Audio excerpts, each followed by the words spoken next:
In the way I play the game. If I can stay healthy, yeah, I shouldn't be far away from being Defensive Player of the Year. So, Shannon, on a scale of 1 to 10, how much impact will Clowney have on the Browns' defense? 5-ish. 5-ish? 5-ish. Okay. Not impressed? No. Skip, Clowney's going into his 7th season. Guys who have won their first Defensive Player of the Year going into 7 years or later in the last 20 years. Michael Strahan, Derrick Brooks, Jason Taylor, Charles Woodson, Troy Polamalu, and Terrell Suggs. All of those guys except Suggs are where, Skip? Do you envision Jadeveon Clowney being in that location? Maybe. Okay. I'm not writing it off. He said that now that he has Myles Garrett, someone that can draw the double teams, he should be just fine.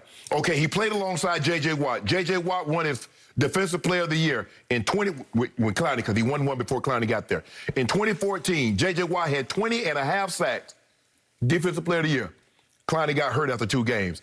In 2015, J.J. Watt had 17 and a half sacks, Defensive Player of the Year. Jadeveon Clowney had 4 and a half sacks. When Watt got hurt in 16 and 17, Watt had 6 sacks, 9 and a half. In 2018, Watt had 16 and a half sacks, Clowney had 9. So, do you believe Myles Garrett at this current time is a better player than J.J. Watt was from 2014 to 2018? Absolutely not. J.J. Watt, many people were saying he's about to become the best defensive player in the history of the game because he had won 3 Defensive Player of the Year in a 4-year span. You talking about things like LT. I know how you regard LT. You covered LT. You watched him up close, terrorize everybody, in, not just the NFL, especially in the NFC East. I agree. And if you couldn't block him, you couldn't represent the NFC in the Super Bowl. Okay. When I look at Jadeveon Clowney and says, I got somebody that's going to take the double teams, what do you think J.J. Watt was saying? Bro, J.J. had 20 and a half sacks and you had 4. I told you from the first day we started this show, September 6th of 2016, you're overrating J.J. Watt. I hear it, but I don't see it. I say the same thing about Jadeveon Clowney. I think you're overrating him. Okay. Based on, and Skip, there's a lot of caveats that he kept saying, if. His rookie year, he played 2 games, and then he got hurt last year. And he missed all of last year. Basically, yeah. But he had no sacks in the first day he played. Skip, I don't see it. I don't see it. There's no way no one can convince me that Myles Garrett currently is a better player than what J.J. Watt was at his apex. No way. There are very few players that were better than J.J. Watt. You got to go back to LT. You got to go back to Reggie or Bruce Smith to say a defensive player was better than J.J. Watt at his prime. Myles Garrett ain't even close to that. Okay, but I do think Myles Garrett comes off the edge stronger than J.J. Watt does. And J.J. Watt's more of a tackle than an end to me, even though you can line him up. But that's what's so amazing, Skip. There's no D tackle has ever had a 20 sack. He did it twice with Jadeveon Clowney. I got it. Well, he had 1 year before Jadeveon got there. But 17 and a half sacks, and Clowney had 4 and a half. 16 and a half, and Clowney had 9. So he's never had double-digit sacks.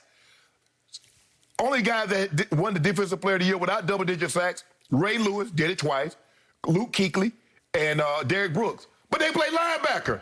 You're not winning Defensive Player of the Year without double-digit sacks. Okay. He's talking like he Aaron Donald. Now, if Aaron Donald had an off year and says, you know what, I feel reinvigorated, I'm healthy, I'm ready to go, I feel like I'm giving back to myself, which is Defensive Player of the Year, okay. But Clowney has never been close to that. Well, what happened to Aaron Donald in a playoff game at Green Bay on the frozen? You know that man was hurt. That's my point. Thank you very much. Okay, to answer Jenny's question, I'm going to go up to impact scale of 1 to 10. I'm going to go to an 8 here. What? If you want to go cherry on top or icing on cake, you can have it. But I believe that he makes this team a Super Bowl contender immediately. This team is on the rise and on the verge. And I told you before, I first guessed this about John Johnson III. I wanted my team to go after him. Nope. And they got him for $11 million. Yeah. He's one of the best safeties in football. And then Decided to say the slot corner for the Rams, too. Troy Hill. And he's one of the best slot corners. And they got him for like $5 million. Yeah. And I said, where's my team? We kept Jordan Lewis. Okay. Wow. Well, you know, y'all didn't need anything. Okay. And did I not bang this table for Jadeveon Clowney? Because I thought he would be a basement bargain on the open market. And it seemed like it took weeks. He was going to reset the market and nobody wanted him because they view him the way you view him. Yes. The league was saying no to Jadeveon Clowney, right? Yes. And his last full season, he had 3 sacks. Okay, I'm saying, go get him. I need him on my team. We could use that right now because, to me, he is a difference maker when he is healthy. And I'm going glass half full or maybe 3/4 full here. But as he said on his Zoom interview yesterday, the funny thing I tell people about my career is it started off slow because my first game I got hurt. His first game for the Houston Texans, he shattered his knee and ended up soon after needing that microfracture surgery, Right. which, as you know, Yeah. it is no good. It's hit or miss. It is career-threatening. It's hit or miss. It is. And since then, he's never been quite right. And he said, I made 3 Pro Bowls, and it's funny because I ain't never really been all the way healthy, and I agree with that. So if you tell me he's never going to be all the way healthy Yeah. from this point on, you got me on this. Because remember, Penny Hardaway said he had that surgery. He was never the He same. was done. Now, Bruce Smith had that surgery, and we know Bruce is the all-time sack leader with over 200 sacks. If I'm not mistaken, my friend Rod Woodson also had that surgery. think he did. Yeah. So, Skip, is hit or miss, and people don't understand. I mean, but they basically go in there and they drill holes and they let the blood seep down and it heals itself. So it's very hit or miss. It's hit or miss. What I love about where Clowney is at this point in his career is he did get a little humbled here because he had to eat some humble pie. Like, I'm going to reset the market, and the market set him back on his heels. It did. And said no. And it left the one team that offered him the most money a year ago. They offered him much more money a year ago. Right. And he chose Tennessee, as he said yesterday, because the Browns were the Browns. Right. And they were still losers in his eyes because Right. it was a clown show of coaches and Right. coordinators. And plus, Skip, he went with Vrabel. Vrabel was his position He coach. was. He was his defensive coordinator. He had his best years with Mike Vrabel. So Okay. let's go back to something I know. Maybe I can get back onto that track, and then maybe I can reset the market. Okay. He has extreme ability. Oh, God. And he just turned 28 2 Yeah, months ago. So yeah. you can't tell me he's too old or the tank is empty or whatever. It's just not. No. And if he refills that tank, and if they get him back on track, he can make a difference for this team because Andrew Berry, for him, I have great respect because he's building a powerhouse, Yeah. man. Every move he makes, I sit back and say, way to go. Right. That's good. That's good. That offense, as you know, it's loaded. Yeah.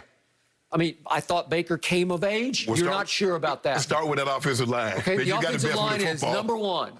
And Odell is still there, and they keep talking about we're gonna figure out how to get Odell back in the middle of this offense. Odell need to walk. Y'all need to move on. Skip, it ain't Well, work. I wish they would, but the point is, he's still there, and Jarvis is still there, and they got 3 good, not one, they got 3 tight ends, and they don't have 1 running back.